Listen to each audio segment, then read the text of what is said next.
Chers auditeurs, bienvenue dans les délicieuses conversations dans l'Institut français de Florence. Nous sommes le 11 décembre 2024.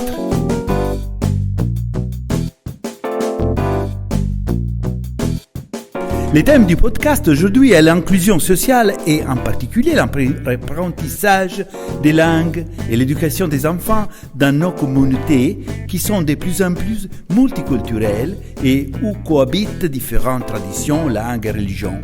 Dans ce contexte, il y a aussi des problèmes de qualité de vie pour la population plus âgée.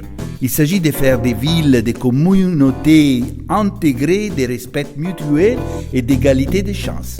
Comme exemple de la situation, nous avons choisi Prato, la ville proche de Florence, qui, au cours des années, est devenue un véritable laboratoire d'intégration. Si vous entrez dans les écoles de Prato, vous pourrez observer la multiethnicité des enfants et comprendre combien il est important de développer des politiques sociales capables d'encourager des processus d'inclusion.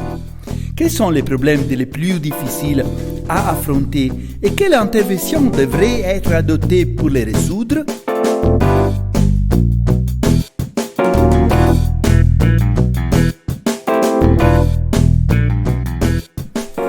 Pour répondre à cette question, nous avons invité Françoise Migrant, opératrice multiculturelle à Prato, Patience Finiti, enseignante aux élèves étrangers au collège, et Simone Vieille, experte en problèmes des personnes âgées. Elles répondront aux questions posées par Romina, Alessandro et Annalisa. Commençons par l'inclusion interculturelle. À vous, Annalisa. Bonjour à tous. J'aimerais poser une question à Françoise Migrant. Prato est connue comme la ville avec la communauté chinoise la plus grande d'Italie. Vu les efforts déjà faits pour l'intégration des cultures présentes, est-ce qu'il y a encore des opportunités à explorer? Quel est l'engagement des politiques publiques? Merci Annalisa. Prato è la troisième ville d'Italie centrale, après Rome et Florence. Elle est considérée comme l'un des plus grands districts industriels d'Italie, le plus grand centre textile d'Europe et l'un des plus importants au niveau mondial pour la production de tissus et de laine. Dans ce contexte s'inscrit l'immigration économique. Prato est la ville qui a le plus grand nombre d'étrangers et la plus grande communauté chinoise en Italie. C'est la troisième ville en Europe après Londres et peut-être Paris pour le nombre d'ethnies, 124. En outre, Prato a le plus grand nombre d'élèves étrangers jamais en Italie, à tel point qu'elle a été exemptée du ministère de l'Éducation pour la non-application du décret Gelmini, qui prévoit le maximum de 30% d'élèves étrangers dans une classe. Bonjour Françoise Migrant.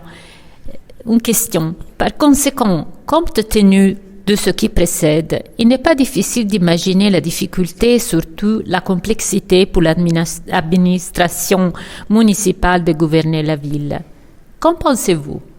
À mon avis, l'effort de l'administration publique a été grand dans l'accomplissement de sa fonction de contrôle dans tous ses aspects et dans l'information capillaire de l'organisation de la ville pour les besoins des citoyens étrangers.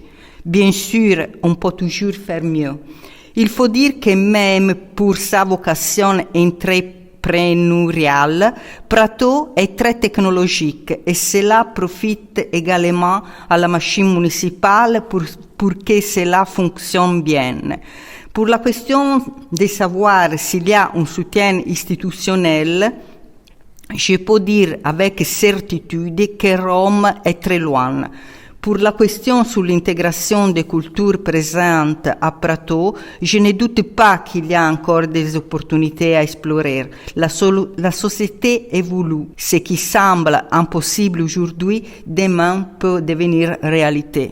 Je me permets d'intervenir en réfléchissant sur les besoins d'inclusion des personnes âgées. peuvent-elles contribuer avec leur expérience et culture à l'intégration des étrangers? Je pose cette question à Simon Vieille. Merci Pierrot de la Nouvelle de votre question qui me permet de montrer jusqu'à quel point les seniors peuvent être une ressource d'envergure face aux problèmes plus épineux de notre temps. Il se trouve que dans les familles d'origine des migrants, la figure du membre le plus âgé est l'objet d'un grand respect. Je pense au film Le Premier Homme. Dans la famille, la grand-mère, une femme par ailleurs, était vraiment le centre du pouvoir auquel les choix majeurs revenaient. Chez nous, c'est presque le contraire. Par conséquent, il y aurait l'espace pour une rencontre d'idées, de problématiques, de coutumes à ces propos. Les personnes âgées pourraient partager leur vécu personnel, peut-être avec une chance en plus d'être comprises et considérées. Les autres pourraient saisir l'occasion de mieux connaître les dynamiques de la société où ils ont choisi de s'installer et où l'accueil n'est pas toujours assuré. Une forme de bénévolat au bout du compte.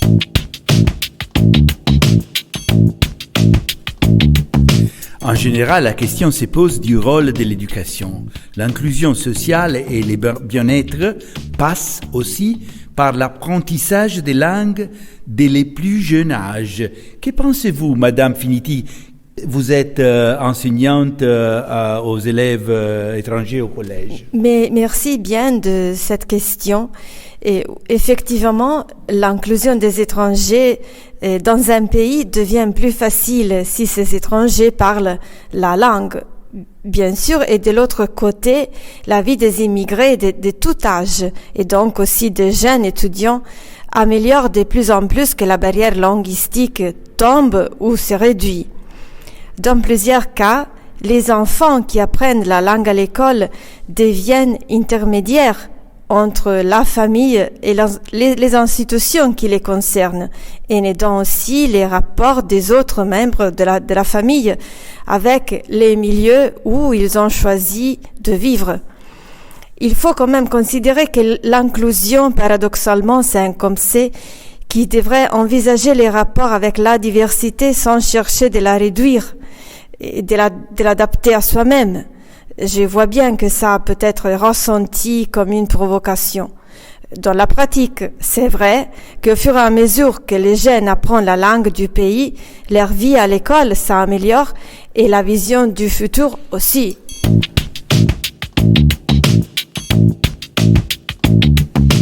Madame Migrant, quels sont les enjeux et les défis des communications entre les différentes générations et cultures? Je réponds à votre question en me référant à mon activité d'opérateur culturel dans la ville de Prato.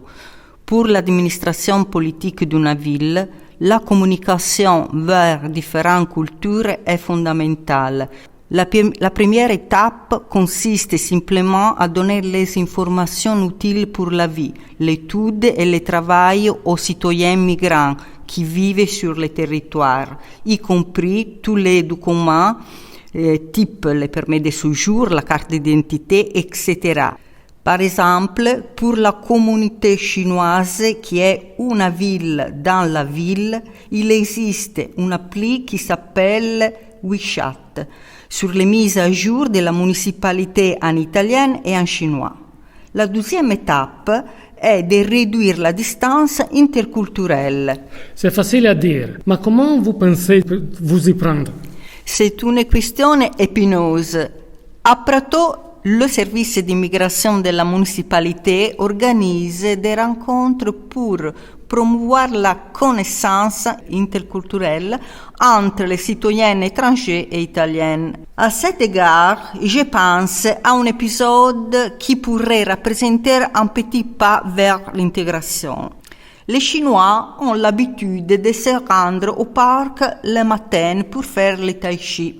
Après une forte résistance des habitants du quartier qui n'ont pas apprécié cette invasion non autorisée, maintenant on voit souvent que ces rencontres, il y a aussi également des citoyens italiens. Cependant, à mon avis, la véritable communication interculturelle se fait par l'accès à l'éducation pour les élèves migrants. Et dans ce cas, il est possible de communiquer avec différentes générations, les élèves et leurs parents. Madame Migrant, s'il vous plaît, quel est le taux de réussite selon votre expérience? Le taux de réussite, c'est très difficile à dire, dépend aussi de la nationalité des étrangers, c'est-à-dire de combien leur culture, religion est plus proche ou éloignée de la nôtre.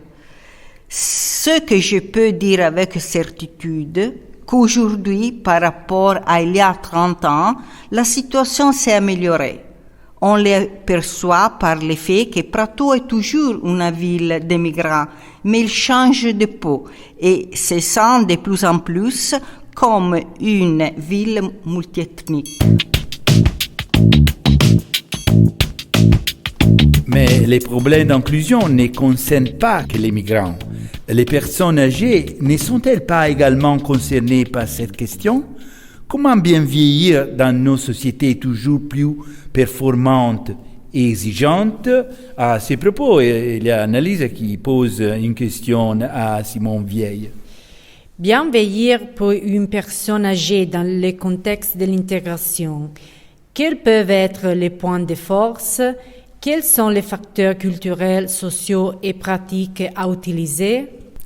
Merci à notre auditrice qui a bien trouvé la question, les points centraux.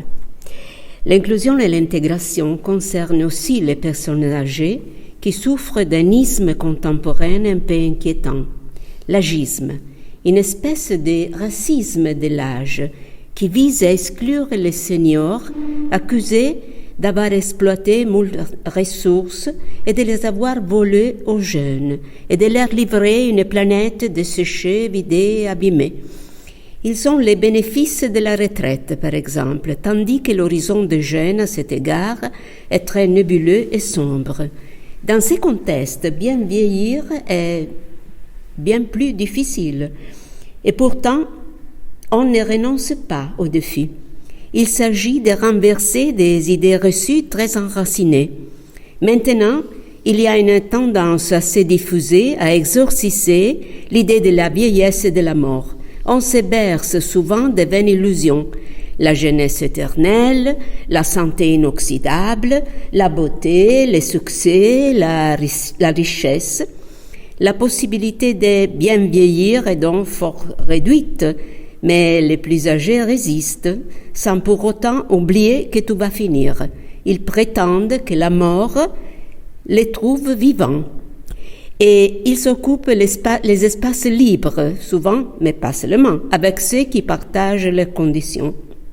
Ils se rencontrent, ils organisent des activités, ils suivent les propositions de la ville, culturelles ou tout simplement amusantes. Ils s'engagent pour sauvegarder leur santé et leur cerveau, bien sûr. Ils offrent leur collaboration à ceux qui en ont besoin.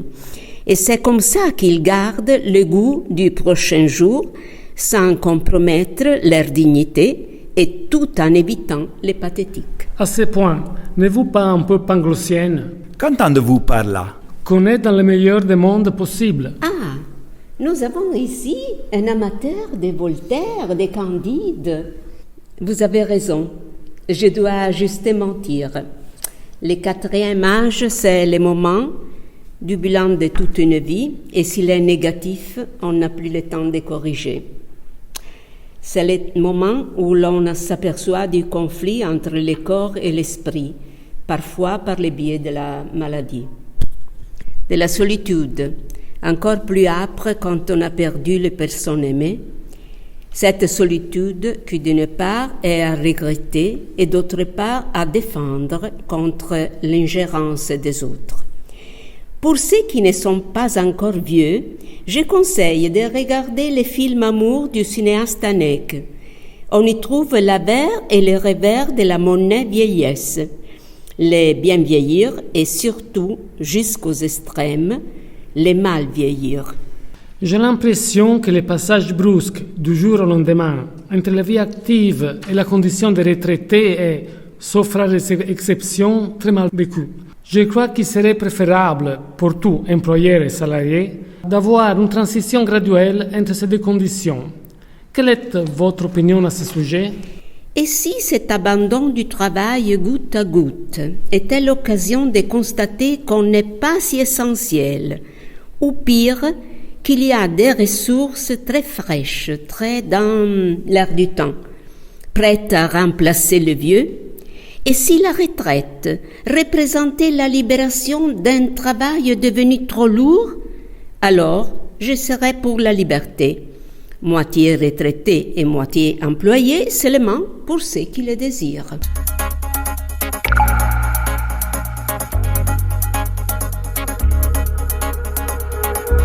Mesdames et messieurs, nous arrivons au terme de notre conversation. Le sujet est complexe et décisif pour l'avenir de nos communautés et nous devrions en discuter beaucoup plus longtemps.